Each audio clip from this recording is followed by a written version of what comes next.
கர்த்தருடைய பரிசுத்த நாமத்திற்கு மகிமை உண்டாவதாக. இந்த காலை வேளையில் நம்முடைய தியானத்திற்கு 1 நாளாகமத்தின் புஸ்தகம் 14ஆம் அதிகாரம் 8 முதல் 16 வரை உள்ள வசனங்கள். 1 நாளாகமம் 14ஆம் அதிகாரம் 8 முதல் 16 வரை உள்ள வசனங்கள். தாவீது சமஸ்த இஸ்ரவேலின் மேலும் ராஜாவாக அபிஷேகம் பண்ணப்பட்டதை பெலிஸ்தர் கேள்விப்பட்ட போது பெலிஸ்தர் எல்லாரும் தாவீதை தேடும்படி வந்தார்கள். அதை தாவீது கேட்டபோது அவர்களுக்கு விரோதமாக புறப்பட்டார். பெலிஸ்தர் வந்து ரேப்பாயிம் பள்ளத்தாக்கிலே பரவி இருந்தார்கள். பெலிஸ்தருக்கு விரோதமாக போகலாமா, அவர்களை என் கையில் ஒப்பு கொடுப்பீரா என்று தாவீது தேவனை கேட்டபோது கர்த்தர், போ, அவர்களை உன் கையில் ஒப்பு கொடுப்பேன் என்றார். அவர்கள் பாகால் பிராசிமுக்கு வந்தபோது தாவீது அங்கே அவர்களை முறியடித்து தண்ணீர்கள் உடைந்தோடுவது போல தேவன் கையினால் என் சத்துருக்களை உடைந்தோட பண்ணினார் என்றான். அதி நிமித்தம் அந்த ஸ்தலத்திற்கு பாகால் பிராசிம் என்னும் பேரிட்டார்கள். அங்கே அவர்கள் தங்கள் தெய்வங்களை விட்டு ஓடி போனார்கள். தாவீது கற்பித்தபடி அவைகள் அக்கினியாலே சுட்டரிக்கப்பட்டன. பெலிஸ்தர் மறுபடியும் வந்து அந்த பள்ளத்தாக்கிலே இறங்கினார்கள். அப்பொழுது தாவீது திரும்ப தேவனிடத்தில் விசாரித்ததற்கு, தேவன், நீ அவர்களுக்கு பின்னாலே போகாமல் அவர்களுக்கு பக்கமாய் சுற்றி முசுக்கட்டை செடிகளுக்கு எதிரே இருந்து அவர்கள் மேல் பாய்ந்து முசுக்கட்டை செடிகளின் நுழியிலே செல்லுகிற இறைச்சலை நீ கேட்கும்போது யுத்தத்திற்கு புறப்படுகிற பெலிஸ்தரின் பாளையத்தை முறியடிக்க தேவன் உனக்கு முன்னே புறப்பட்டிருப்பார் என்றார். தேவன் தனக்கு கற்பித்தபடியே தாவீது செய்தபோது பெலிஸ்தரின் இராணுவத்தை கிபியோன் துவக்கி காசேர் மட்டும் முறியடித்தார். கர்த்தருடைய பரிசுத்த நாமத்திற்கு மகிமை உண்டாவதாக. இந்த 1 நாளாகமம் 14ஆம் அதிகாரம் மொத்தம் 16 வசனங்கள் இருக்கு. இந்த 16 வசனங்களை 3 பகுதியாக பிரிக்கலாம். 1 7 வரைக்கும் முதல் பகுதி, கர்த்தர் தாவீது ராஜாவின் வீட்டை கட்டுகிறார். அதுக்கு அடுத்தது நீங்க பாத்தீங்கன்னா 8ஆம் வசனத்துல தாவீதின் ராஜ்ய பாரம் ஸ்திரப்படுத்தப்படுகிறது. அடுத்தது 9 17 வரைக்கும் 16 வரைக்கும் நீங்கள் பார்க்கும் பொழுது தாவீதுக்கு எதிராக சத்துருக்கள் கடந்து வருகிறார்கள். தாவீது சத்துருக்களை முறியடிக்கிறார். வாழ்க்கை என்பது ஒரு யுத்தக்களம். இந்த யுத்தக்களத்தில் நாம் எப்பொழுதும் தேவனை சார்ந்திருக்க கற்றுக்கொள்ள. Life is a battlefield. You should always lean upon God and rely on God. பிரியமானவர்களே, இப்ப தாவீது ராஜாவுடைய வாழ்க்கையில தெய்வம் அவனுக்கு ட்ரைனிங் எத்தனை வருஷம் கொடுத்தாரு? 38 வருடம். அவன் அபிஷேகம் பண்ணப்படுகிறான். சவுலுடைய ராஜ்யபாரத்தின் 2ஆம் வருஷத்துல தாவீது ராஜாவாய் சாமுவேலினால் அபிஷேகம் பண்ணப்படுறான். ஆனால் 38 வருஷம் அவன் ராஜாவாகல. அதுக்கான பயிற்சிக்குள்ளாக அவன் கொண்டு போகப்படுகிறான். அவன் தெய்வம் எப்படி பயிற்சி கொடுக்கிறார்னா, முதல்ல சவுலுடைய வீட்டுல அவனுடைய ஆயுததாரி அல்லது அவனுடைய மெய்காப்பாளர். அந்த நாட்கள்ல ராஜாவுக்கு ராஜாவுடைய ஆயுதம் இருக்கும், பட்டயம். அதை தூக்கிட்டு ராஜாவுக்கு முன்னாடி ஒரு பெரிய பரிசையை பிடிச்சுக்கிட்டு, கேடகம்னா சின்னதா இருக்கும், பரிசைங்கிறது இவ்வளவு ஆள் உயரத்துக்கு இருக்கும், நம்மள மொத்தமா மூடி மறைச்சுக்கிறது. அப்ப இத பிடிச்சுக்கிட்டு ஒரு வேலைக்காரன் போயிட்டே இருக்கணும். ராஜா கேட்கும் போது என்னத்தை செய்யணும்? அந்த ஆயுதத்தை எடுத்து ராஜா கையில கொடுக்கணும். ஒரு பக்கம் அவன் மெய்காப்பாளன், இன்னொரு பக்கம் அவன் ஆயுததாரி. இவ்விதமாய் ராஜாவுக்காக அவன் கொண்டு வரப்படுகிறான். ஆனா அவனால சவுலுடைய வீட்டுல அரண்மனையில ரொம்ப நாளைக்கு இருக்கக்கூடிய சூழ்நிலை அங்கு இல்லை. அவன் அங்கிருந்து விரட்டப்படுகிறான். எங்க போறான்? காட்டிலையும் மேட்டிலையும் குகையிலையும் பாறைகளையும் ஒளிஞ்சுகிட்டு இருக்கிறான். ஒரு நீண்ட காலம் அவன் வாழ்க்கை ஃபுல்லா வனாந்திரத்திலேயே போகிறது. அவன் ராஜாவை அபிஷேகம் பண்ணப்பட்டான். ஆனா தெய்வம் அவன் ராஜ்ய பாரத்துக்குள்ள கொண்டு போகல. ராஜ்ய பாரத்திற்குள் கொண்டு போகாமல் பல சூழ்நிலைகளுக்குள் அவனை கொண்டு போய் ஆண்டவர் என்ன செய்யறாரு? அவனை உருவாக்குகிறார். ஆனா நான் உருவாக்குறேன்னு சொல்லிட்டு எல்லாம் செய்யல. சொல்லிட்டு செஞ்சிருந்தா நம்ம என்ன பண்ணி இருந்திருப்போம்? ஒரு பிரச்சனை வந்து தீர்ந்த உடனே, ஆண்டவரே உருவாக்கிட்டீங்களா, இதோட முடிஞ்சுதா, இல்ல இன்னும் இருக்கா, கேட்டுக்கிட்டே இருப்போம். அதனால நான் உருவாக்க போறேன்னு எதையும் சொல்லவே இல்லை. அவ்வளவுதான். தெய்வம் அவனை ஒவ்வொரு சூழ்நிலைக்குள்ளேயும் கொண்டு போயிட்டே இருக்கிறார். இந்த சூழ்நிலைகளை மாற்றி மாற்றி மாற்றி தெய்வம் அவனை நடத்துனதுக்கு என்ன காரணம் தெரியுமா? அவன் யாரையும் சார்ந்து கொள்ள கூடாது. யாரை மட்டும்தான் சார்ந்து கொள்ளணும்? தேவனை மட்டும்தான் சார்ந்து கொள்ள, வேற யாரையும் சார்ந்து கொள்ளக்கூடாது. அவனுக்கு முதல்ல அந்த ட்ரைனிங். எல்லாத்தையும் விட்டு தெய்வம் அவனை விலக்கி சவுல் வீட்டுக்கு கொண்டு வர்றாரு. சவுல் கையில என்ன இருக்கு? ஈட்டி. சவுலுக்குள்ள இப்ப என்ன வந்துருச்சு? பொல்லாத ஆவி. சவுளுடைய கவனம் எல்லாம் தாவீதை செவுத்தோட சேர்த்து வச்சு ஒரே குத்து காலி பண்ணணும். யோசிச்சு பாருங்க. தாவீது கையில எல்லா ஆயுதமும் இருக்கு. தாவீது நினைச்சா என்ன வேணாலும் பண்ண முடியும், ஒரு யுத்த புருஷன். ஆனா ராஜாவுக்கு முன்னாடி தாவீது ஒண்ணுமே செய்ய முடியாது. சவுல் வந்து கரெக்டா ஒரு எரிஞ்சிட்டான்னா முடிஞ்சு போச்சு தாவீதோட கதை. இப்ப தாவீது யாரை சார்ந்துதான் இருக்கணும்? தேவனை. தன் திறமைய சார்ந்து இருக்க முடியாது. ஏன்னா ஒருவேளை திறமைய சார்ந்தவன் தாவீதுக்கு எதிராய் சவுலுக்கு எதிராய் எழும்பினால் சவுலோட மற்ற போர் வீரர்கள் எல்லாரும் சேர்ந்து தாவீதை என்ன பண்ணிருவாங்க? போட்டு தள்ளிடுவாங்க. சோ இப்ப இவன் எந்த மனுஷனையும் சார்ந்து இருக்க முடியாது. யாரை மட்டும்தான் சார்ந்து வாழணும்? தேவனை சார்ந்து.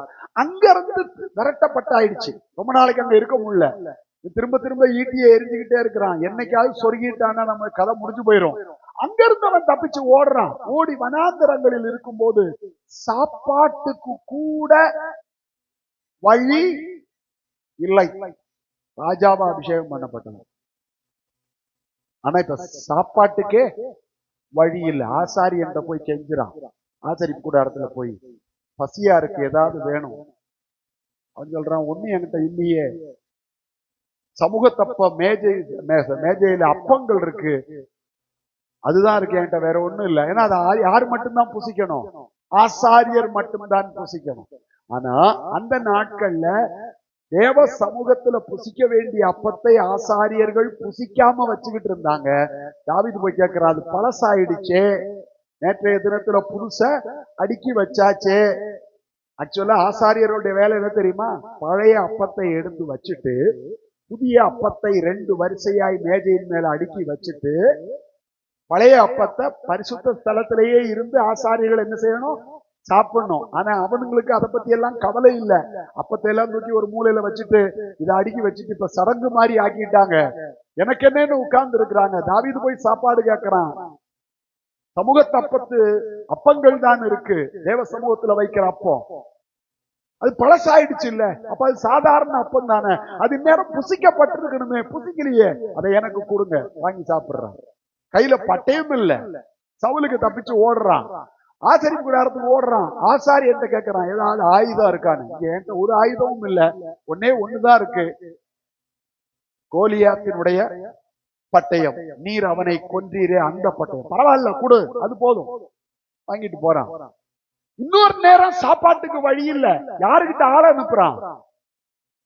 நாபால் என்று சொல்லக்கூடிய ஒரு மனுஷன் கிட்ட ஆட்களை அனுப்பி, எங்களுக்கு சாப்பாட்டுக்கு வழி இல்ல, எங்களுக்கு கொஞ்சம் சாப்பாடு வேணும், கொடுத்து அனுப்புங்க. நாபால் குடிச்சு வெறிச்சு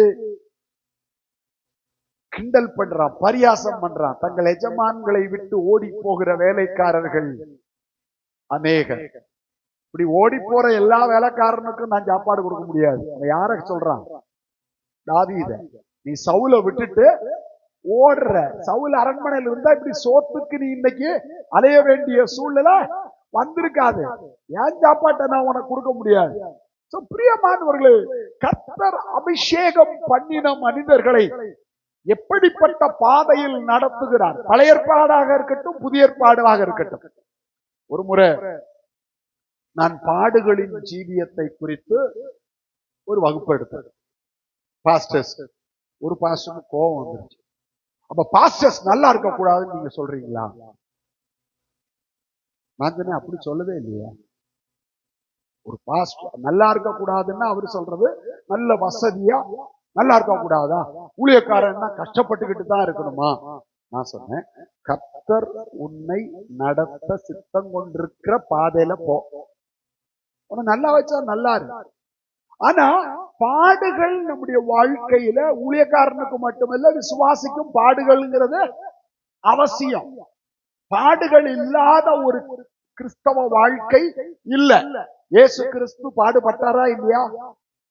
அப்போஸ்தலனாகிய பவுல் சொல்றாரு, என் குறைச்சலில், என் நிர்வாணத்தில், பசியில இருந்தேன், பட்டினியில இருந்தேன், கப்பல் சேதத்துல இருந்தேன். அது எழுதுறாரு, என் குறைச்சலில் தெசலோனிக்கேயில் உள்ளவர்கள் மாத்திரம் 1-2 தரம் எனக்கு உதவி செய்தார்கள்.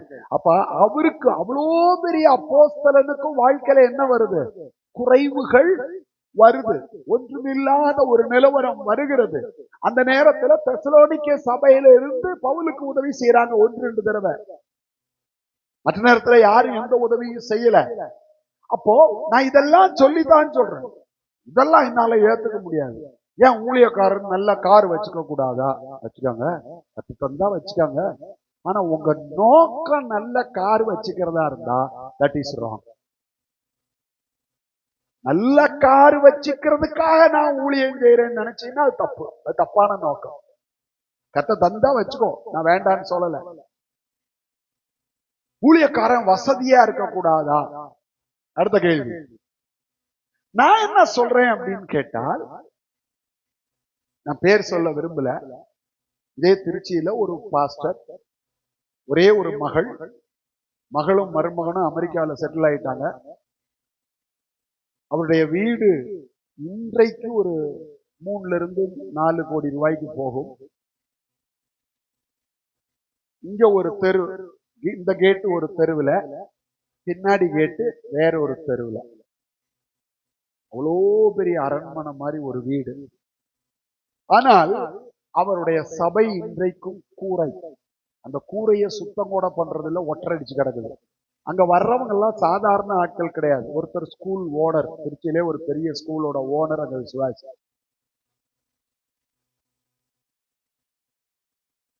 அங்க குறிப்பிட்ட ஒரு ஜாதிக்காரர்கள் மட்டும்தான் அந்த சபைக்கு வந்துட்டு இருக்கிறாங்க, அதிகபட்சம். அந்த பாஸ்டருடைய ஜாதி. திருச்சியில பழைய எம்பியுடைய சொந்தக்காரர்கள். ஆனா சபை கூரை கொட்டகை.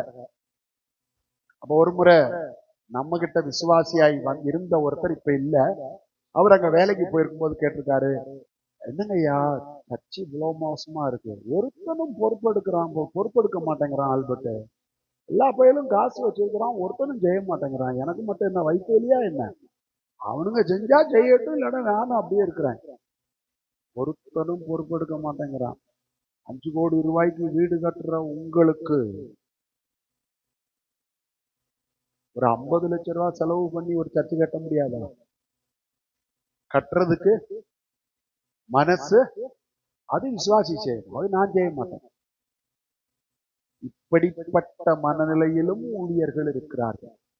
20 லட்சம் ரூபாய்க்கு கார் வாங்குறீங்க, ஆனா சர்ச்சு கூரை கொட்டகையா இருக்கு. அப்ப இவங்களுடைய மோட்டிவ் என்ன? எதுக்காக இவங்க ஊழியம் செய்யறாங்க? அது ஒரு பொசிஷன். நிறைய பேருக்கு ஊழியம் பாஸ்டர்னா அது என்னது? பொசிஷன். 4 பேருக்கு முன்னாடி ஒரு கௌரவமான பொசிஷன். அந்த பொசிஷனுக்காக ஒரு குரூப் வந்து காசு சம்பாதிக்கிறது, ஊழியத்தை வச்சு காசு பார்க்கணும். 10ஆம் கிளாஸ் ஃபெயிலு, 8ஆம் கிளாஸ் ஃபெயிலு, ஆனா எல்லாம் பாஸ்டர். அது வெறும் என்ன, ரெவரண்ட் வேற. சிஎஸ்ஐல ரெவரண்ட்னு போடணும்னா 7 வருஷம் படிக்காம அவன் ரெவரண்ட்னு போட முடியாது. +2 முடிச்ச பிறகு ஒரு சிஎஸ்ஐ சர்ச்சில் ரெவரண்ட் ஆர்டினேஷன் வாங்கணும்னா அதுக்கப்புறம் 7 இயர்ஸ் அவங்க பைபிள் காலேஜில் படிக்கணும். ஆர்சியில ஒருத்தர் ஃபாதர் ஆகணும்னா 14 வருஷம் படிக்கணும். நீங்க 8வது கூட பாஸ் பண்ணல இந்த பெந்தேகோஸ்தேல. இவனுங்க போட்டுக்கிறது என்னது? Reverend, reverend, reverend, doctor. 10ஆம் கிளாஸ் படிக்காதவன் எல்லாம் போட்டுக்கிற டைட்டில் டாக்டர், பிஷப். என்ன ஒரு கேவலமா இருக்கு தெரியுங்களா? இப்படி போட்டுக்கிட்டு தாங்கள் ஒரு பெரிய ஆட்களாக காண்பிக்கணும். என்ன, ஒரு பிஷப் ஒரு சிலுவை போட்டிருக்கிறார். அவர் சிஎஸ்ஐ பிஷப் வெறும் மரக்கட்டையில தான் சிலுவை போட்டிருக்கிறார். அவர் கண்ட்ரோல்ல ஆயிரக்கணக்கான கோடிகள் சொத்து இருக்கு ஒரு சிஎஸ்ஐ பிஷப் கையில. ஆனா நான் சொல்ற பார்ட்டி மெட்ராஸ்ல இருக்கு. கழுத்துல ஒரு செயின் போட்டு அதுல ஒரு சிலுவை தொங்குது. 35 பவுன். ஆயிரக்கணக்கான கோடிகளுக்கு பொறுப்பாயிருக்கிற சிஎஸ்ஐல இருக்கிற பிஷப் கழுத்துல ஒரு பர்பிள் கலர் கயிறும் அந்த கயிறோட நுனியில கருப்பு கலர் ஒரு கட்ட சிலுவையும் மாட்டிட்டு இருக்கிறாரு. 35 பவுனுக்கு கேட்டா பிஷப். பிரியமானவர்களே, என்ன நடக்குது கிறிஸ்தவ உலகத்துல? தெய்வத்தினுடைய வழிகள் அறியாத மனிதர்கள் எல்லாம் இன்னைக்கு தெய்வத்தை பத்தி பேச ஆரம்பிச்சுட்டான். அதுதான் இன்னைக்கு இருக்கிற சாபக்கேடு, கிறிஸ்தவத்தினுடைய சாபக்கேடு. தெய்வம் யாருன்னே தெரியாதவன் எல்லாம் பிஷப், டாக்டர், ரெவரண்ட் கிறிஸ்தவத்துல. அதனாலதான் சிஎஸ்ஐ காரணம், ஆர்சி காரணம், பெந்தேகோஸ்தே காரணம் அப்படிங்கிறான். ஏன்னா அவ்வளவு கழுசடை எங்கதான் இருக்கு? இந்த பெந்தேகோஸ்தேக்குள்ளதான் இருக்கு. படிப்பு கிடையாது, பண்பு கிடையாது, யோக்கியதை கிடையாது, நல்ல பயிற்சி கிடையாது. அவன் எல்லாம் பெரிய ஆள். பிரியமானவர்களே, ஆவிக்குரிய வாழ்க்கையில தெய்வம் ஒரு மனுஷனை பயிற்றுவிக்காமல், விசுவாசியா இருக்கட்டும் ஊழியக்காரனா இருக்கட்டும், ஒருத்தரையும் கர்த்தர் உருவாக்க முடியாது. உருவாக்கலைன்னா பரலோகத்துக்கு அல்லது பூமியிலேயே தெய்வம் ஒரு உயர்ந்த ஸ்தானத்துக்குள்ள ஒரு மனுஷனையும் கொண்டு போக முடியாது. பிரியமானவர்களே, அவர் என்கிட்ட கோவிச்சுட்டு கொஞ்ச நாள் வகுப்புக்கே வர்றதை நிறுத்திட்டார். எனக்கு உங்க டீச்சிங் பிடிக்கலையா? ஏன் ஊழியக்காரங்க நல்லா இருக்கிறத பார்த்தா உங்களுக்கு வயிறு எரியுது? ஏண்டா நீ கார்ல போனா எனக்கு ஏன்டா அல்சர் வருது? எனக்கு என்ன பிரச்சனை? ஓ, ஆனால் கிறிஸ்துவினுடைய அடிச்சுவடுகளை ஒருத்தன் பின்பற்றினா அவன் பாடுபட வேண்டியது வரும், அவசியம். நான் சொல்லல, பரிசுத்த ஆவியானவர் சொல்றாரு. 1 பேதுரு 2ஆம் அதிகாரம் 21ஆம் 22ஆம் வசனம். இதற்காக நீங்க அழைக்கப்பட்டும் இருக்கிறீர்கள். ஏனெனில் கிறிஸ்துவும் உங்களுக்காக பாடுபட்டு நீங்கள் தம்முடைய அடிச்சுவடுகளை தொடர்ந்து வரும்படி, நீங்கள் கிறிஸ்துவின் அடிச்சுவடுகளை தொடர்ந்து வரும்படி உங்களுக்கு மாதிரியை பின்வைத்து போனார். உங்களுக்கு என்னத்தை வச்சுட்டு போயிருக்கிறாரா? கிறிஸ்து BMW போனாரா? ஆடி, மெர்சிடிஸ், போர்ஷா எல்லாம் என்ன பாஸ்டர்னு கேக்குறீங்களா? ஒவ்வொன்றும் 5 கோடி 10 கோடி ரூபாய் கார். பிரியமானவர்களே, அதுக்கு ஒருத்தர் என்கிட்ட சொல்றாரு, ஏன் அவரு அன்னைக்கு கழுதைதான் சூப்பர் வாகனம், கழுதையிலே போனார் இல்ல? அப்ப கழுதை, நீ உனக்கு ஒரு கழுதையை வாங்கிக்கோ, கழுதையில போ. அது அவரு காலம், இது எங்க காலம். பிரியமானவர்களே, கிறிஸ்துவின் மாதிரியை பின்பற்றி போக அழைக்கப்பட்ட தேவ ஜனம். நான் என்ன சொல்றேன், கர்த்தருக்கு நல்ல கார் கொடுத்தா வாங்கிக்காங்க, நான் வேண்டான்னு சொல்ல. அதுக்கு நான் எதிரியும் இல்லை, தடையும் இல்லை. ஆனா உன் கண்ணு எது மேல போக கூடாது, அவ்வளவுதான். இந்த தெய்வம் உனக்கு ஒரு நல்ல வீடு கொடுத்தா வாழ்ந்துக்கோ, அனுபவிச்சுக்கோ, நான் வேண்டான்னு சொல்ல. ஆனா உன் கண்ணு அது மேல, என் கண்ணு யாரு மேல இருக்கணும்? ஆண்டவராகிய இயேசு. இப்ப தாவீதுக்கு அத பயிற்சி கொடுக்கிறாரு. நீ சிங்காசனத்தின் மேல கண்ணு வச்சிராதடா மவனே, நீ ராஜாவா அபிஷேகம் பண்ணப்பட்டவன் தான். ஆனா உன் கண்ணு எங்க போக கூடாது? ஏன்னா இந்த சிங்காசனத்துல நீதி இல்லை. இந்த சிங்காசனத்துல என்னதான் இருக்கு? அநீதிதான் இருக்கு. சிங்காசனத்துல உட்கார்ந்து இருக்கிறவன் சவுல், அவன்கிட்ட நீதி. இப்ப தனக்கு உதவி செய்யறவனே என்ன செய்யறான்? குத்தி கொல்லணும்னு பாக்குறான். இந்த சிங்காசனங்கள் நித்தியமானவைகள் அல்ல. இந்த சிங்காசனங்கள் தேவனை பிரதிபலிப்பவைகள் அல்ல. இந்த சிங்காசனத்துல தெய்வத்தினுடைய நீதியையும் பரிசுத்தத்தை நீ பார்க்க முடியாது. பரலோகத்துல மட்டும்தான் ஒரு சிங்காசனம் இருக்கு. அதுக்கான நீயும் தகுதி இல்லை, நானும் தகுதி இல்லை. ஒரே ஒருவர் தகுதியாகி போய் உட்கார்ந்து இருக்கிறாரு. அவரை மட்டும் நீ நோக்கிப்பார். இந்த சத்தியத்தை அவனுக்கு சொல்லிக் கொடுக்கிறதுக்கு தெய்வம் 38 வருடங்கள் காடுகளிலும் மேடுகளிலும் குகைகளிலும் வனாந்திரங்களிலும் கொண்டு போய் அவனை பயிற்றுவித்தார் பல சூழ்நிலைகளுக்குள்ள. நம்ம எல்லாம் என்ன நினைக்கிறோம்? ரட்சிக்கப்பட்டோம், ஞானஸ்நானம் எடுத்துட்டோம், வாழ்க்கையில எப்ப பார்த்தாலும் சொல்லுங்க கஷ்டம், பிரச்சனை. அதே சங்கீதக்காரன் சொல்கிறான், கர்த்தரின் கைகளை யுத்தத்திற்கு பழக்குவிக்கிறார். பிரியமானவர்களே, தெய்வம் ஒரு நோக்கம் இல்லாமல், ஆனா சில நேரம் பிரச்சனையை நம்மளே உருவாக்கிக்கிறோம். அதுக்கு நம்ம தெய்வத்தை ஒரு நாளும் காரணமாய் சொல்லக்கூடாது. தெய்வம் ஒரு பிரச்சனையை அனுமதிக்கிறார்னா இட்ஸ் a ட்ரைனிங். அது உங்களுக்கு ஒரு யுத்தக்களம். கிறிஸ்தவ வாழ்க்கை அப்படிங்கிறது ஒரு யுத்தக்களம். எபேசியர் 6ஆம் அதிகாரத்துல நீங்க பாத்தீங்கன்னா அப்போஸ்தலனாகிய பவுல் 12ஆம் வசனம் வாசிங்க. ஏனெனில் மாம்சத்தோடும் இரத்தத்தோடும் அல்ல, துரைத்தனங்களோடும் அதிகாரங்களோடும் இப்பிரபஞ்சத்தின் அந்தகார லோகாதிபதிகளோடும் வான மண்டலங்களில் பொல்லாத ஆவிகளின் சேனைகளோடும் நமக்கு போராட்டம் உண்டு. எவ்வளவு நாளைக்கு இந்த போராட்டம்? கொஞ்ச நாள். சாகிற வரைக்கும். ஜோசிபா இந்த சபையில இருந்தானா சாகிற வரைக்கும் நானே அவளுக்கு போராட்டமா மாறிடுவேன். அவளை போட்டு கரகரன்னு கடிச்சு கதறி சமைச்சு துப்பி நான் கரைச்சிருவேன். பிரியமானவர்களே, வாழ்க்கை முழுவதும் போராட்டம் தான். நம்ம யுத்த களத்துல நிக்கிறோம். இப்போ மிலிட்டரிக்குன்னு போயாச்சு. மிலிட்டரிக்குன்னு போயிட்டா ஒரு காரியம் அவங்களுக்கு நிச்சயம் என்னன்னா, இந்த உயிர்னு ஒண்ணு இருக்கிற வரைக்கும் அல்லது ரிட்டையர்மெண்ட் வரைக்கும் எப்ப வேணாலும் யுத்தத்துக்கு ரெடியா நிக்கணும்.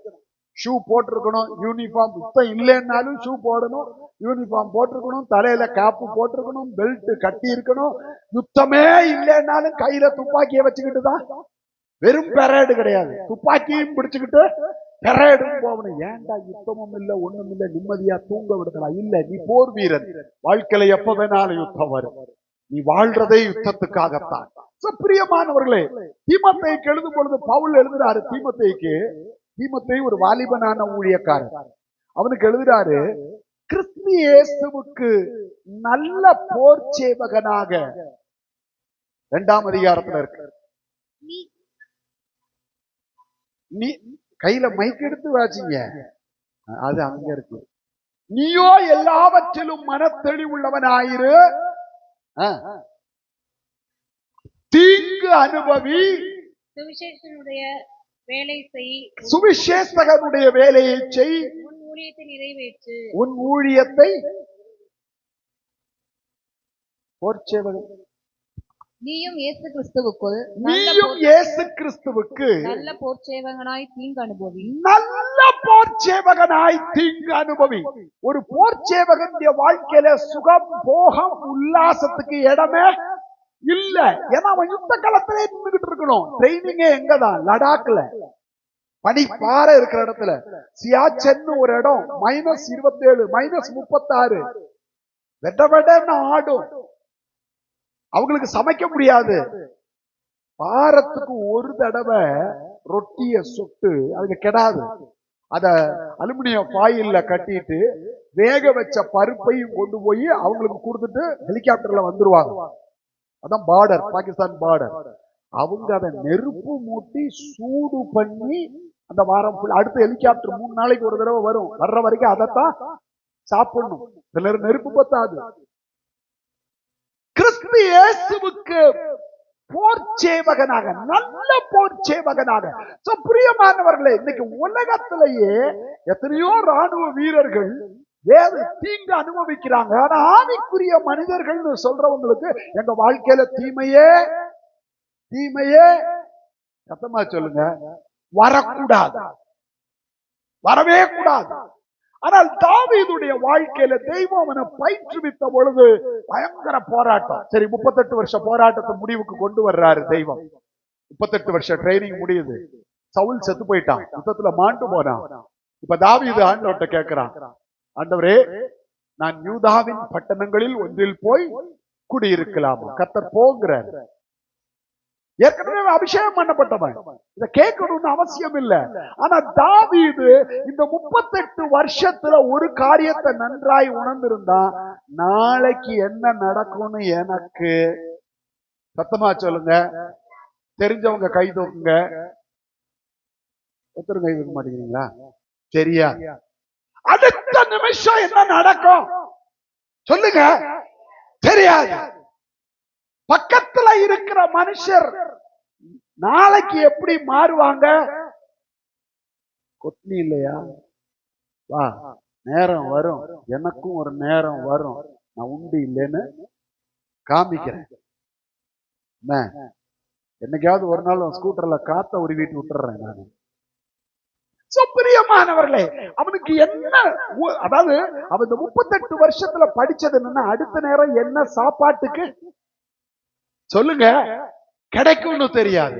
சரி, கிடைக்கிற சாப்பாட்டை சாப்பிடலாமா வேண்டாமா அதுவும் தெரியாது. அப்ப ஒவ்வொன்னுக்கும் அவன் யாரதான் பிடிக்கணும்? மூச்சு விடுறதுக்கு கூட தெய்வ சமூகத்துல போய் தெய்வத்தை பிடிச்சாகணும். ஒரு சோத்துக்கு தெய்வத்தை பிடிச்சாகணும். ஒரு சின்ன காரியத்துக்கு கூட அவன் யார்கிட்ட போயே ஆகணும்? தெய்வத்துக்கிட்ட போகணும். தெய்வத்தை 38 வருஷத்துல அவனுக்கு சொல்லி கொடுத்தது முழங்கால்ல நிற்கிறதற்கு கர்த்தர் அவனுக்கு சொல்லி கொடுத்தார். 38 வருஷம் பாடம்.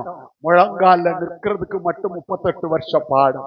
ஏன்னா என்னைக்கு முழங்கால்ல நிக்காம அவனை சிங்காசனத்துல உட்கார வச்சாரோ, அவன் சிங்காசனத்துல உட்கார்ந்து காலை நீட்டிக்கிட்டு குளிக்கிறவளை பார்க்க ஆரம்பிச்சுட்டான்.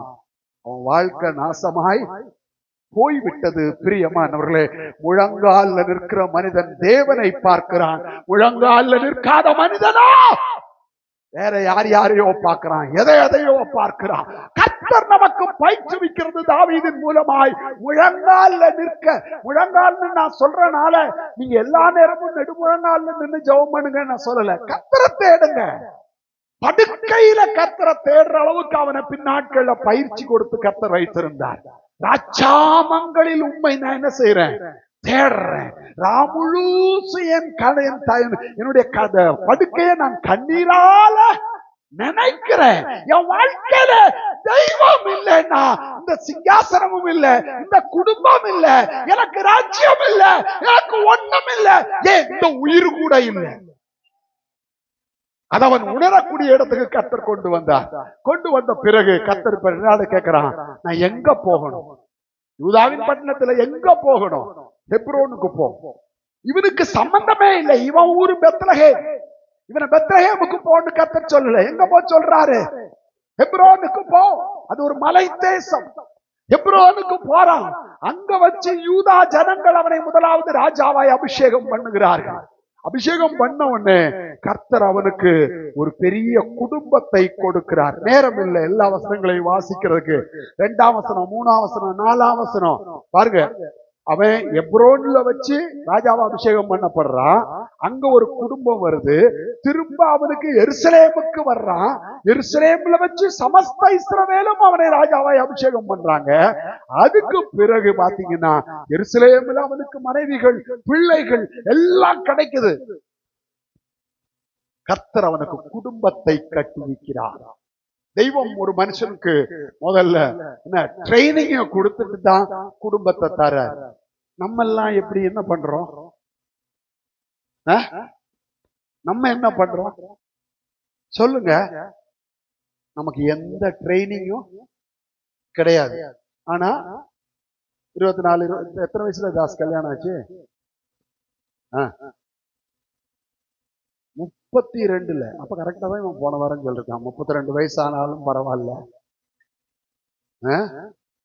என்னமோப்பா அது தீர்க்க தரிசனமா இருந்தா என்னால ஒண்ணும் பண்ண முடியாது.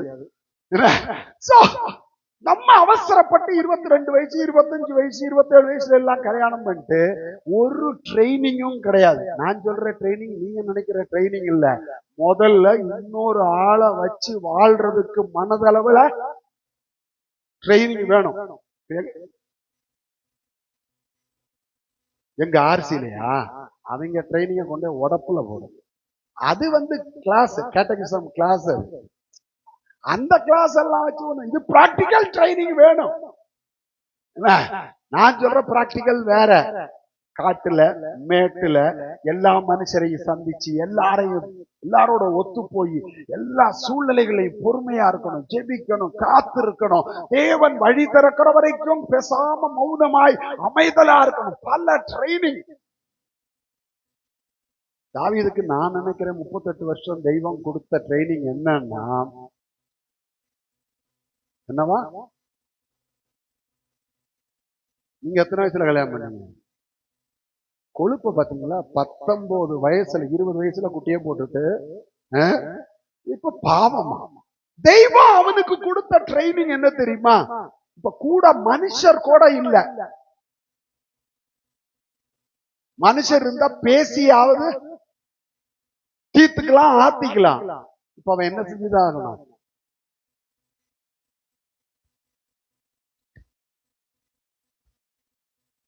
பேசணும்னா யாரோட மட்டும்தான் பேசணும். எங்க 2 புருஷனும் பொண்டாட்டி தெய்வத்தோட மட்டும் பேச சொல்லுங்க. வாழ்க்கையில சண்டை என்னைக்காவது வருமானு? இங்க பேச்சு ஆகணும். நான்லாம் பேசினா உங்களுக்கு காதே கேட்காத. வேற எவ்வளவு பேசினா பல்ல இடிச்சுக்கிட்டு ஈன்னு வேற பேசுவீங்களே. பொதுவா பெண்கள் நம்ம யார்ட்டையும் ஈனி இழிச்சிருக்கவும் மாட்டோம். நாங்க பேசினா உங்களுக்கு காது கேட்காது. எங்களை கண்டா உங்களுக்கு எல்லாம் அப்படித்தான் இருக்கும். எனக்கு வர்ற பிரச்சனை எப்படின்னா, விசுவாசிகிட்ட மட்டும் இல்லை, சித்தி சித்தி பேசுறீங்க, சித்தி சித்தி பேசுறீங்க, என்ன சொன்னாலும் வர்றீங்க. அங்க போய் எரிஞ்சு விழுங்கல. ஏங்க, எனக்கு எரிஞ்சு விழுகிறதுக்கு ஒரு இடம் தெய்வம் கொடுத்திருக்கும் போது நான் ஏன் கண்டதுகிட்ட போய் எரிஞ்சு விழணும்?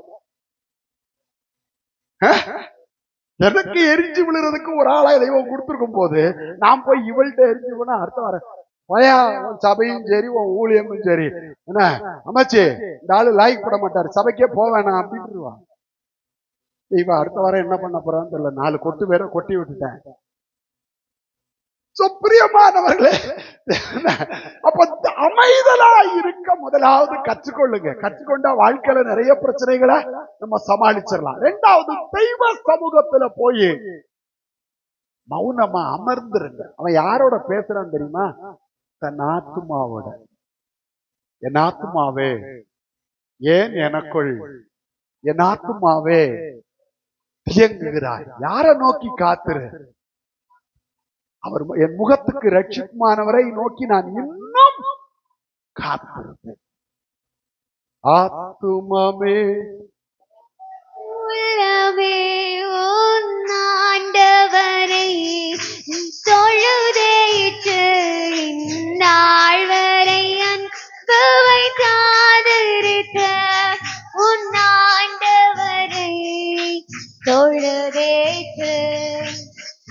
இப்ப வீட்டுக்காரர் பிரச்சனை பண்றாரு, என்ன செய்யணும்? ஆத்துமாவே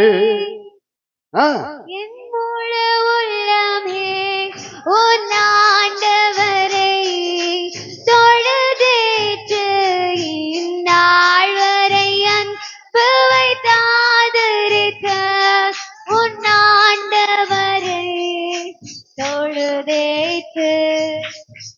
நிறைய நேரத்துல நம்ம காது வேலை செய்யக்கூடாது, ஆனா செய்யுது. அதுதாங்க பிரச்சனையே. அதுதான் பிரச்சனையே. கொண்டாட்டி கழுவி கழுவி ஊத்துனா நீங்க செவிடா இருக்க கத்துக்கணும். ஏன்னா இயேசு பத்தி சொல்லும்போது என் தாசனை அல்லாமல் குருடன் யார், செவிடன் யார், அந்தகன் யார்? இப்படி இருந்து பாருங்க, வாழ்க்கையில பிரச்சனையே வராது.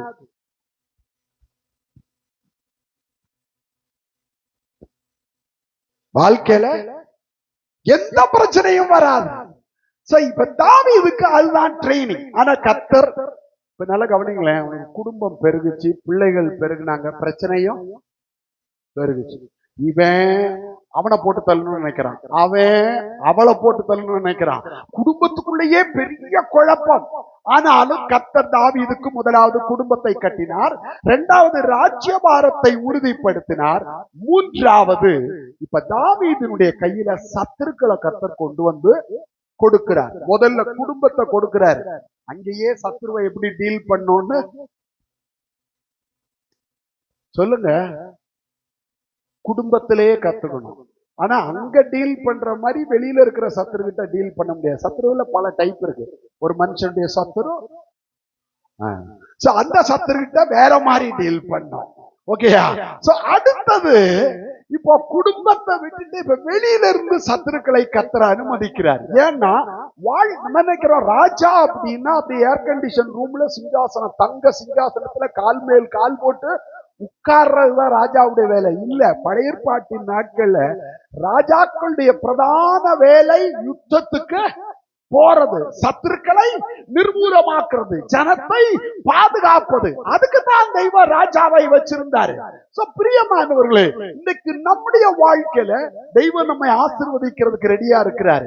தெய்வம் நம்முடைய சூழ்நிலைகளை சரிப்படுத்துவதற்கும் அவர் ஆயத்தமாய் இருக்கிறார். ஆனால் சத்துருக்களை நாம் ஜெயிக்கிறவர்களாக இருக்க வேண்டும், யுத்தத்திலே ஜெயம் எடுக்க வேண்டும் என்றும் கர்த்தர் விரும்புகிறார். அதனாலதான் நமக்கு இருக்கிற ஒவ்வொரு சூழ்நிலையும் ஒரு யுத்தம் தான், ஒரு போராட்டம் தான். சில நேரம் நம்ம பிள்ளைகள் மூலமாய் போராட்டம் வரும், புருஷனுக்கு மனைவி மூலமாய் போராட்டம் வரும், மனைவிக்கு புருஷன் மூலமாய் பிரச்சனைகள் வரும், உறவுகள் மூலமாய் வரும், அயலகத்தார் மூலமாய் வரும், படிக்கிற இடத்துல வரும், வேலை பார்க்கிற இடத்துல வரும். என்னடா எங்க திரும்பினாலும் காலேஜுக்கு போனா சிலர் அங்கேயும் பிரச்சனை வரும். இதெல்லாம் என்ன காரணம் தெரியுமா? ஒவ்வொரு நிமிஷமும் நாம் தெய்வத்தை பிடிச்சுக்கிட்டு நடக்கணும். பிரச்சனைகள் யாருக்கு அதிகமா தெய்வம் அனுமதிக்கிறாரோ அவங்க தங்களுடைய வாழ்க்கையில யார பிடிச்சுக்கணும்? தெய்வத்தை. இப்ப இந்த ட்ரெக்கிங் எல்லாம் போவாங்க, மலையில ஏறுறதுக்கு நடக்க வச்சு ட்ரெக்கிங் ஆரம்பிக்கும் போது எல்லார் கையிலையும் ஒரு தடி என்ன செஞ்சிருவாங்க. ஏன்னா பயங்கரமான கரடு முரடான பாதைகள் இருக்கும், சரிஞ்சு கீழே பள்ளத்துக்குள்ள போற மாதிரி இருக்கும், பிடிமானம் இருக்காது. அப்ப என்னத்தை செய்யணும்? ஒரு தடிய ஊனிக்கிட்டு தான் நடக்கணும். தேவை இருந்தாலும் இல்லாட்டாலும் அது உங்க கையில இருக்கணும். அதே போல நம்முடைய வாழ்க்கையில பிசாசு நமக்கு என்ன பாதையை, நம்முடைய பாதையை எவ்வளவு கரடு முரடாக்கினாலும் தேவன் என்கிற அடைக்கலத்தை, தேவனுடைய கோலை, தேவனுடைய தடியை பிடிச்சுக்கிட்டு தேவ சமூகத்தை சுமந்துகிட்டு நம்ம போகிறவர்களாயிருந்தால் நமக்கு ஜெயம் நிச்சயம். நமக்கு நிச்சயமாக எல்லா யுத்தத்திலும் தெய்வம் ஜெயத்தை கட்டளையிடுவார். பிரியமானவர்களே, இப்போ தாவீதை அபிஷேகம் பண்றாங்க. 7ஆம் வசனம் வாசிங்க மறுபடியும். எலிஷாமா 8ஆம் வசனம். தாவீது சமஸ்த இஸ்ரவேலின் மேல் ராஜாவாக அபிஷேகம் பண்ணப்பட்டதை பெலிஸ்தர் கேள்விப்பட்ட போது பெலிஸ்தர் எல்லாரும் தாவீதை தேடும்படி வந்தார்கள். நல்லா கவனிங்க. தாவீது அபிஷேகம் பண்ணப்பட்டுட்டான்னு கேட்டவனே யார் வந்தா? முதல்ல பெலிஸ்தர். எதுக்கு வந்தாங்க? பரிசு கொடுக்கறதுக்கா? யுத்தம் பண்றதுக்கு. ஏன்னா அவங்களுக்கு தெரியும் அந்த பெலிஸ்தருக்குள்ள மிகப்பெரிய தலைவனாயிருந்த கோலியாத்தை கொன்னது யாரு? தாவீது. ஒரு நாள் நம்ம கழுத்தையும் வெட்டுவான், அதுக்குள்ள அவனை நம்ம என்ன செய்யணும்? காலி பண்ணணும். பிரியமானவர்களே, அபிஷேகம் வரும் பொழுது உங்கள் சத்துருக்கள் வெளிப்பட ஆரம்பிப்பார்கள். When you receive the anointing, your enemies will appear. அபிஷேகம் அது வரைக்கும் உங்க சத்துரு வெளியே தெரியாது, மறைஞ்சுதான் இருப்பாங்க. ஆனா எப்ப நீங்க அபிஷேகம் பண்ணப்படுகிறீர்களோ அப்பவே உங்களுடைய சத்துருக்கள் வெளிப்பட ஆரம்பிச்சிருவாங்க. பிசாசுடைய கண்ணு அபிஷேகம் பண்ணப்பட்ட தேவ பிள்ளைகள் மேல், அவங்கள காலி பண்ணணும். அதுதான் பிசாசுடைய நோக்கம். ஆனா கர்த்தர் என்ன செய்ய விரும்புறாரு? அபிஷேகத்தினால பிசாசை நிர்மூலமாக்க உங்களையும் என்னையும் பயன்படுத்த விரும்புகிறார். அதை முதலாவது மறந்துடக்கூடாது. இரண்டாவது, தாவீது இப்ப பெலிஸ்தர் வந்துட்டாங்க. அடுத்த வசனத்துல என்ன பார்க்கிறோம்? பெலிஸ்தர் வந்து ரெப்பாயும் பள்ளத்தாக்கிலே பரவி இருந்தார்கள். பெலிஸ்தருக்கு விரோதமாக போகலாமா, அவர்களை என் கையில் ஒப்பு கொடுப்பீரா என்று தாவீது தேவனை கேட்டபோது, ஏற்கனவே வனாந்தரத்துல ட்ரைனிங் எடுத்தனால இப்ப என்ன பண்ணிட்டான் தாவீது? யுத்தம் வந்த உடனே முழங்கால் போட்டான். பெலிஸ்தரை என்னுடைய கரத்திலே ஒப்பு கொடுப்பீரா? நான் பெலிஸ்தருக்கு விரோதமாய் போகலாமா? வாழ்க்கையில பிரச்சனை வந்த உடனே முதல்ல போக வேண்டிய இடம் தேவ சமூகம். முதல்ல செய்ய வேண்டிய வேலை, படிக்கிற உங்களுக்கும் படிப்புலையும் பிரச்சனை வருதுன்னா முதல்ல நீங்க செய்ய வேண்டியது, இந்த டியூஷன் மாத்திட்டு அந்த டியூஷனுக்கு போலாமா? இல்ல, முதல்ல என்ன செய்யுங்க? முழங்கால் போடு. முதல்ல நீங்க தேட வேண்டியது. ஏன்னா வாழ்க்கையில நமக்கு என்ன நடக்கும் என்பதை அறிந்தவர் தேவன் ஒருவர் மாத்திரமே. நான் அவர்கிட்ட போனா அவருக்கு தெரியும் என்ன செய்யணும், எங்க நான் அடுத்த அடி எடுத்து வைக்கணுங்கிறத தெய்வம் எனக்கு சொல்லி கொடுக்க முடியும். அப்ப நான் தாவீது போய் கர்த்தர் இடத்துல கேட்கிறான். உடனே கர்த்தர் என்ன சொல்றாரு? போ, அவர்களை உன் கையில் ஒப்பு கொடுப்பேன் என்றார். கர்த்தர் சொல்லிட்டாரு, சத்துருக்களை உன் கையில பெலிஸ்தரை ஒப்பு கொடுப்பேன். அவர்கள் பாகால் பிராசீமுக்கு வந்தபோது, இப்ப ஒரு இடத்துக்கு வர்றாங்க, அந்த இடத்தோட பேரு பாகால் பிராசீம். தாவீது அங்கே அவர்களை முறியடித்து, தாவீது அவர்களை முறியடித்தான். அந்த இடத்துக்கு பேர் ஆக்சுவலா பெரேசிம் அப்படிங்கிறது ஒரு மலை. அந்த மலையினுடைய பள்ளத்தாக்குல பெலிஸ்தர் இருக்கிறாங்க. இப்போ பெலிஸ்தரை தாவீது முறியடித்த இடத்துக்கு என்ன பேரா? பாகால் பெராசிம். ஆக்சுவலா பாகால் அப்படிங்கிற வார்த்தை விக்கிரகத்தினுடைய வார்த்தை பேரு. ஆக்சுவலா அந்த பேருக்கு என்ன அர்த்தம்னா லார்ட், கர்த்தர். பாகால் என்கிற பேருக்கு அவர்களுடைய பாஷையில என்ன அர்த்தம் அப்படின்னா லார்ட், ஆண்டவன் என்று அர்த்தம். பாகால் பெராசிம். பெராசிம் அப்படிங்கிற வார்த்தைக்கு என்ன அர்த்தம்னா உடைந்தோடுதல், உடைந்து ஓடுதல். பிரியமானவர்களே, அப்ப இங்க என்னத்துக்காக அந்த பேரு வைக்கப்பட்டுச்சு அப்படின்னு சொன்னால், சத்துரு எனக்கு தடையா வந்து நின்னாலும் என்னுடைய ஆண்டவர் தடைகளை உடைக்கிறவர், தடைகளை ஏன் அந்த இடத்துக்கு இந்த பேர் வச்சுன்னா இன்னொரு காரணம் உண்டு. இப்போ இந்த இடத்துக்கு பேரு பாகால் பெராசிம். இது ஒரு மலை. இந்த மலையில இருந்து அடிக்கடி தண்ணீர் ஊற்றுகள் புறப்பட்டு ஓடி போய் வழியில இருக்கிற தடைகளை எல்லாம் என்ன செஞ்சிருது? உடைச்சுக்கிட்டு தண்ணீர் பாய்ந்து ஓடுது. அதை வச்சுதான் அந்த இடத்துக்கு பாகால் பெராசிம் என்று சொன்னார்கள். அதனுடைய அர்த்தம் என்னன்னா தடைகளை உடைக்கிற ஆண்டவர், தடைகளை மாற்றுகிற ஆண்டவர், சத்துருக்களை உடைந்தோட பண்ணுகிற ஆண்டவர், சத்துருக்களை நிர்மூலமாக்குற ஆண்டவர், கூடி வந்தவன் அட்ரஸ் இல்லாம போக செய்கிற ஆண்டவர். அது இங்கிலீஷ்ல அதனுடைய அர்த்தம் lord of the breaches and lord of the breakthroughs. சத்துரு 1 2 3 வரிசையா தடைய கொண்டு வந்து வச்சுக்கிட்டே இருக்கிறான். ஆனா தெய்வம் என்ன செய்யறாரு? சத்துரு வெள்ளம் போல் வரும் பொழுது ஆவியானவர் ஜெயக்கொடி ஏற்றுகிறார். சத்துரு உன் வாழ்க்கையில உன்னை தடை செய்யறதுக்கு வரிசையா எல்லாம் வச்சுக்கிட்டு இருக்கிறான். நீ என்ன செய்யணும்? சத்துருவை பார்க்காத. எனக்கொத்தாசை வரும் பர்வதா நேராயன் கண்களை ஏறெடுப்பேன். எனக்கொத்தாசை வரும் பர்வதா நேராயன் கண்களை ஏறெடுப்பேன். சத்துரு தடைய கொண்டு வந்துகிட்டே இருக்கிறான். நீ என்ன பண்ண? தடைய பார்க்காத, தடைய கொண்டு வர்ற சத்துருவையும் பார்க்காத, முழங்கால் போடு, தடைகளை உடைக்கிற கர்த்தரை பார். He is the Lord of breaches. He is the Lord of breakthrough. என்ன தடை கொண்டு வந்தாலும் உடைக்க அவரால முடியும். தடைகளை உடைத்தீரையா, தள்ளாட விடவில்லையே. கர்த்தர் தடைகளை அனுமதிக்க காரணம் என்ன தெரியுமா? நீ பாடணும். என்னன்னு பாடணும்? தடைகளை உடைத்தீரையா, தள்ளாட விடவில்லையே. பிரியமானவர்களே, தெய்வத்தால எந்த தடையும் உடைக்க முடியும். அது இமயமலையா இருந்தாலும் உடைக்க முடியும், அது ஆல்ப்ஸா இருந்தாலும் உடைக்க முடியும், அது எரிகோவின் கோட்டையா இருந்தாலும் உடைக்க முடியும். உனக்கு எதிராய் எழும்புகிற ஆயுதம் வாய்க்காதே போக செய்கிற ஒரு கர்த்தர் இருக்கிறார். முழங்கால் போடு. அடுத்த நிமிஷம் என்ன நடக்கும் தெரியாது. ஆனா தெரிஞ்ச ஒருத்தர் உன் கூட இருக்கிறார். நீ தனியா இல்ல, நீ தனியா இல்ல. உன் நிலைமைகளை அறிந்தவர், உன் சூழ்நிலைகளை அறிந்தவர், உன் வேதனைகளை அறிந்தவர், உன் போராட்டங்களை அறிந்தவர், உன் துக்கங்களை அறிந்தவர், உன் பாடுகளை அறிந்த கர்த்தர் ஏன்? எப்படி ஜெயத்தை கொடுக்கணும், எங்க இருந்து ஜெயத்தை கொண்டு வரணும்? கிழக்கிலும் மேற்கிலும் வனாந்தர திசையிலும் இருந்து ஜெயம் வராது.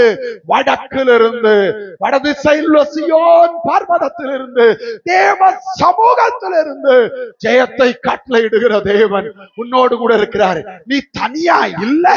நீ நினைச்சுக்கிட்டு இருக்கிற நீ தனியா இருக்கிறேன்னு. உன் தேவன் உன்னோடு கூட இருக்கிறார்.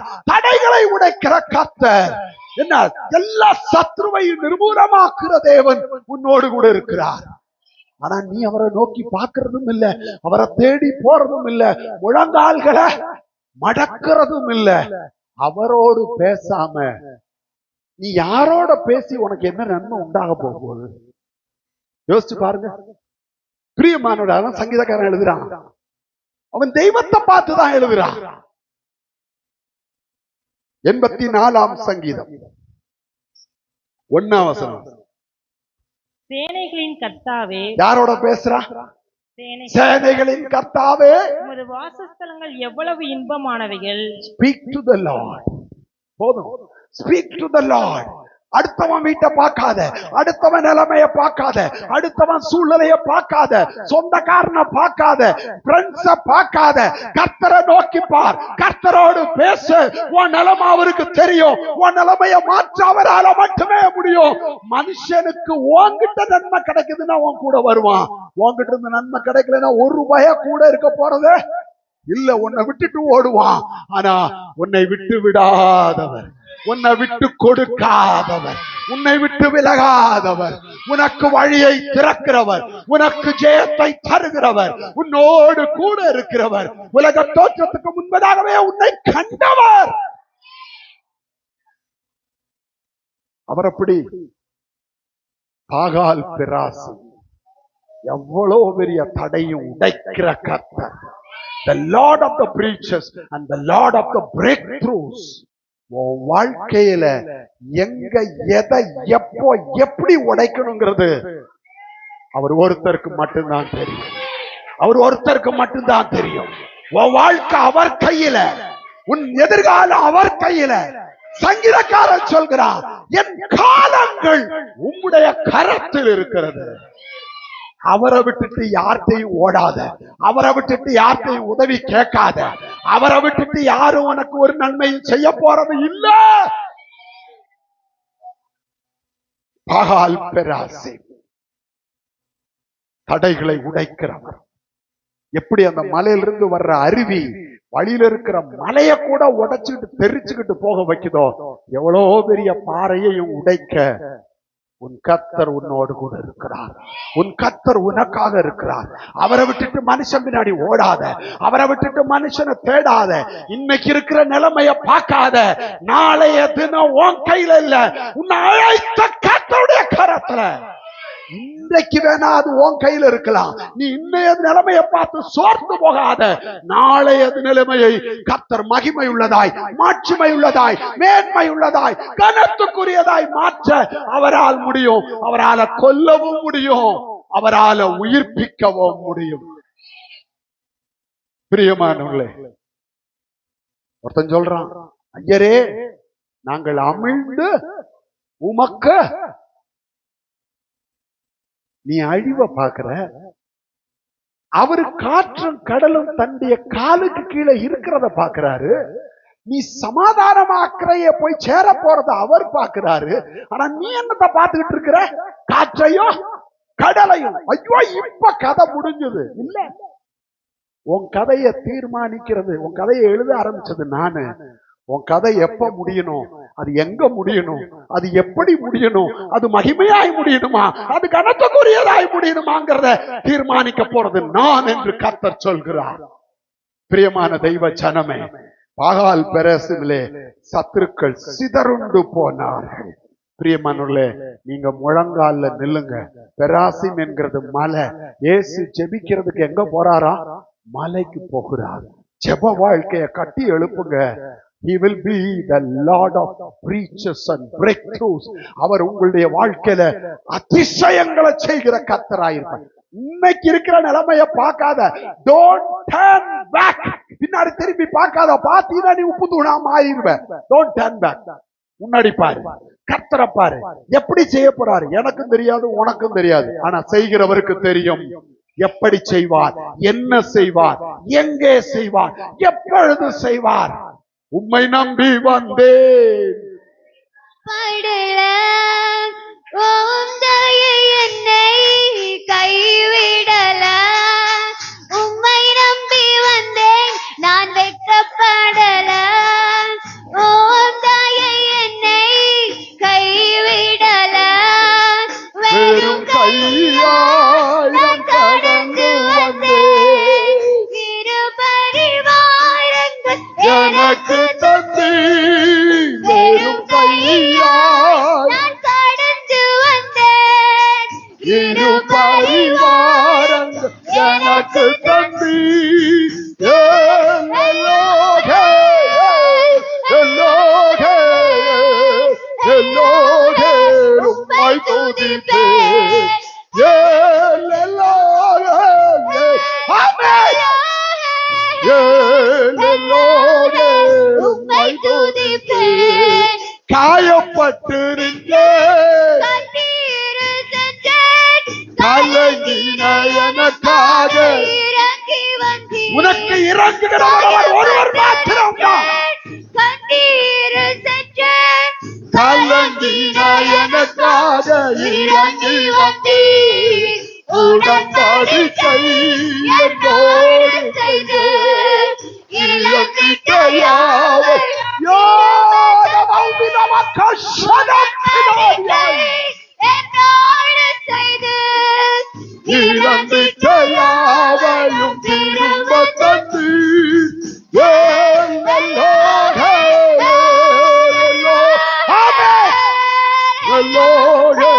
உம்மை துதிப்பேன்.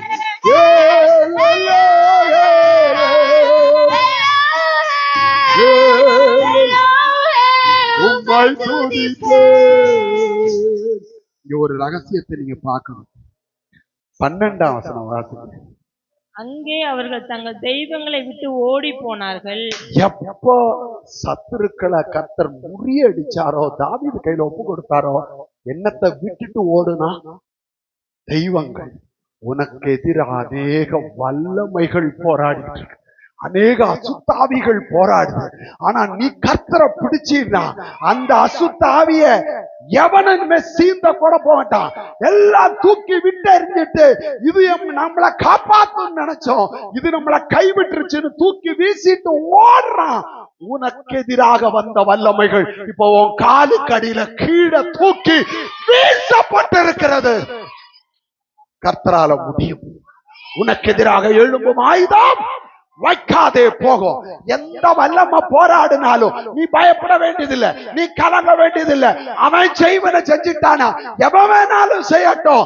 இஸ்ரவேலுக்கு விரோதமான மந்திரவாதம் இல்லை, யாக்கோபுக்கு விரோதமான குறி சொல்லுதலும் இல்லை. நீ எதை குறிச்சும் பயப்படாத.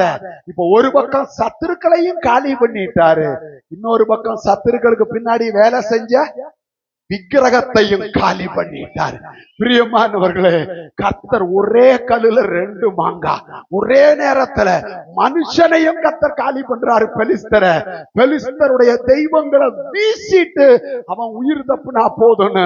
பிரியமான தெய்வ ஜனமே, உனக்கு எதிராக எழும்புகிற வல்லமைகளை கர்த்தர் வெட்கப்படுத்துற நாள் சமீபம். கர்த்தரை பிடிச்சுக்கோ, கர்த்தருடைய சமூகத்துல காத்துரு, கர்த்தருடைய சமூகத்துல ஜெபம் பண்ணு, கர்த்தருடைய சமூகத்துல போராடு. எல்லா விக்கிரகங்களும் தூக்கி வீசப்படும், வெட்கப்படுத்தப்படும். சத்துருவை வெட்கப்படுத்துகிறார். பிரியமானவர்களே, 6வது திரும்பவும் பெலிஸ்தர் கூடி வர்றார்.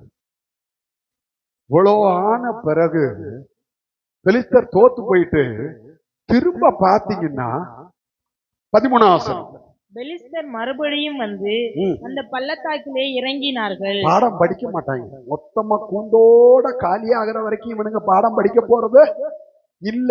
ஒரு சின்ன ஜெயத்துல திருப்தி பற்றாதீங்க. தேவ பிள்ளையே, ஒரு தடவை ஜெயம் வந்துருச்சுன்னு திருப்தி பற்றாத, அஜாக்கிரதையா இருக்காத, சோர்ந்து போயிடாத, நிர்விசாரமா இருக்காத. ஜெயம் வர வர வர தேவ சமூகத்துல திரும்ப முழங்கால் போடு, திரும்ப தெய்வத்தை பிடி, திரும்ப போராடு, அபிஷேகத்தை பலப்படுத்து. சத்ரு இதோ அலையலையா திரும்ப வருவான். ஆனால் அடுத்த வசனம், அப்பொழுது தாவீது திரும்ப தேவனிடத்தில் திரும்ப எத்தனை தடவை பெலிஸ்தர் வந்தாலும் தெய்வம் தாவீது என்ன செய்யறாரு? முழங்கால் போட ஒரு பெரிய ட்ரைனிங் கொடுக்கிறாரு. தாவீது முழங்கால் போட வெக்கப்படல, சோர்ந்து போகல, அதைரியப்படல. தேவ சமூகத்துல முழங்கால் படிடுகிறது என்னுடைய பாக்கியம், என்னுடைய சந்தோஷம், என்னுடைய மேன்மை, என்னுடைய ஆசீர்வாதம் என்று தாவீது கருதுகிறார். திரும்ப போய் கேட்கிறான், இப்ப நான் என்ன செய்யணும்? நல்ல கவனிங்க. இந்த இடத்துல நான் இருந்திருந்தா என்ன தப்பு பண்ணிருப்பேன் தெரியுமா? ஓகே, இவன் தான் வந்தான, ஏற்கனவே கர்த்தர் வேணா என் கையில ஒப்பு கொடுத்தார். நேரா போய் அவன்கிட்ட நான் விழுந்திருப்பேன். இப்ப கர்த்தர் என்ன சொல்றாரு? பெலிஸ்தருடைய திட்டம் வேறு. ஒரு தடவை ஜெயிச்சுட்டான், ரெண்டாவது தடவை இப்ப வேற திட்டத்தோட வர்றான். ஒண்ணு தெரிஞ்சுக்காங்க, நம்முடைய கடந்த கால அனுபவங்கள் நமக்கு ஜெயத்தை கொண்டு வந்துகிட்டே இருக்காது. ஓகே, ஒரு தடவை ஜெயிச்சிட்டோம், அதை வச்சுக்கிட்டே என்னைக்கு நம்ம ஜெயம் பெற முடியாது. இப்ப கர்த்தர் ஒரு புதிய வழியை சொல்லி கொடுக்கிறாரு. பெலிஸ்தர் திரும்ப அங்க வந்திருக்கிறான். இப்ப கர்த்தர் என்ன சொல்றாரு? நீ சுத்திக்கிட்டு பெலிஸ்தருக்கு பின்னாடி போ. பின்னாடி போயிட்டு அங்க இருந்து முசுக்கொட்டை செடிகளின் மேல ஒரு அசைவு கேட்கும். அப்ப நான் உனக்கு முன்பாக என்ன செய்வேன்? கடந்து போவேன். 15ஆம் வசனம், முசுக்கட்டை செடிகளின் நுனிகளிலே செல்லுகிற இறைச்சலை நீ கேட்கும் போது, அங்க தூத சமூகத்தை கர்த்தர் முசுக்கொட்டை செடிகளுக்கு மேல அனுப்புறாரு. அந்த இறைச்சல் எதுக்கு அடையாளம்னா, கர்த்தர் உன் முன்னே போகிறவர், கர்த்தர் உனக்கு பின்னேயும் இருந்து உன்னை காக்க கடவர், உன்னை காக்கிறவர். தெய்வத்துக்கு முன்னாடி நின்றும் ஜெயத்தை கொடுக்க முடியும், தெய்வத்துக்கு பின்னாடி வழியா வந்து தெய்வத்துக்கு ஜெயத்தை கொடுக்க முடியும்.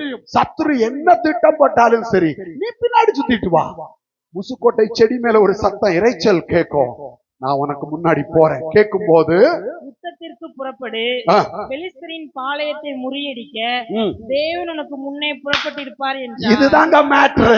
முசுக்கொண்ட செடி எப்ப அசையுதோ, எங்க அசையுதோ அங்கு தேவன் உனக்கு முன்னாடி போயிட்டு இருக்காரு. முசுக்கொண்ட செடி அங்க இருக்கு, நீ இங்க நின்றுகிட்டு யுத்தம் பண்ணா தோற்று போயிடுவ. Walk with God. தெய்வத்தோடு நட, தெய்வத்தோடு சேர்ந்துரு. தெய்வம் முன்னாடி வந்தா முன்னாடி வா, தெய்வம் பின்னாடி போனா பின்னாடி போ. கர்த்தருக்கு எவ்விதத்திலும் ஜெயத்தை கொடுக்க முடியும். உன் சத்துருக்களின் சிந்தைகளை அறிந்தவர் தேவன் ஒருவர் மாத்திரமே.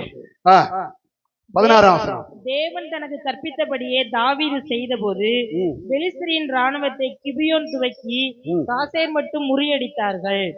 அப்படியே தாவீதின் கீர்த்தி சகல தேசங்களில் பிரசித்தமாகி அவனுக்கு பயப்படுகிற பயத்தை கர்த்தர் சகல ஜாதிகள் மேலும் வரப்பண்ணினார்.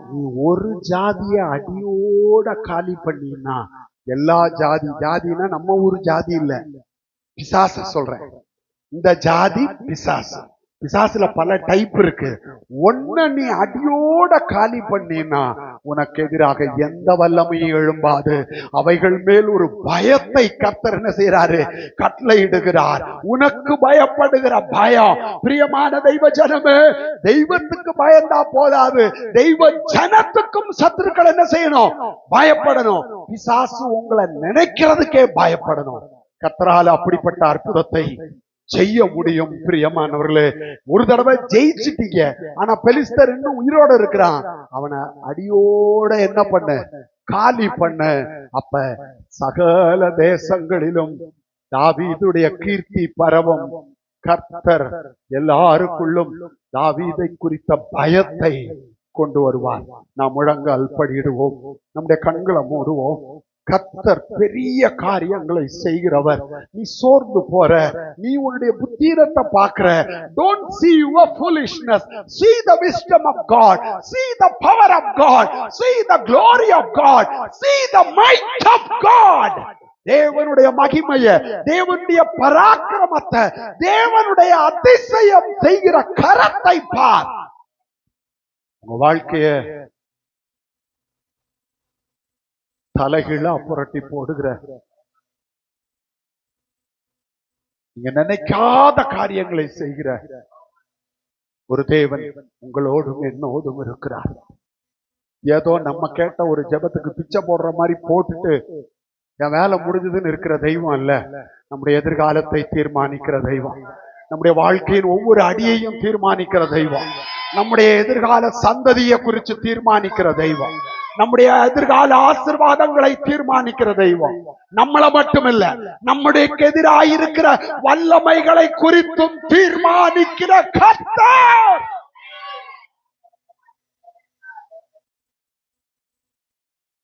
அவருடைய கரத்துல இந்த கால்களில் தாழ்த்துவோம். இன்று ஒப்பு கொடுத்தால் என்றைக்கும் நாம் ஜெயத்தை அவருடைய கரத்தில் இருந்து பெற்றுக்கொள்ள முடியும். அவரை சார்ந்து கொள்வோம், அவரை பற்றி கொள்வோம், அவர் மேல் சார்ந்து இளைப்பாறுவோம், அவரோடு உறவாடுவோம், அவரை மாத்திரம் நோக்கி பார்ப்போம். நம்முடைய வாழ்க்கை ஜெயமாய் மாறும்.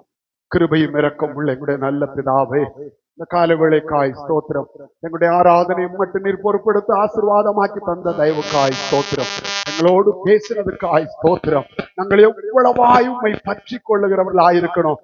என்னை பெற்றவளுடைய அறையில் கொண்டு வந்து விடும் மட்டும் நான் அவரை விடாது பற்றி கொண்டிருந்தேன் என்று சூலமித்தி சொல்கிறது போல உம்மை மாத்திரம் பற்றி கொண்டு, உம்மை மாத்திரம் சார்ந்து கொண்டு, உம்முடைய முகத்தை தரிசித்து, உம்முடைய சத்தத்தை கேட்டு, உம்முடைய சித்தத்தை செய்து ஜெயத்தை சொந்தமாக்க எங்கள் எல்லாருக்கும் கிருபை தந்து ஆசீர்வதியும்.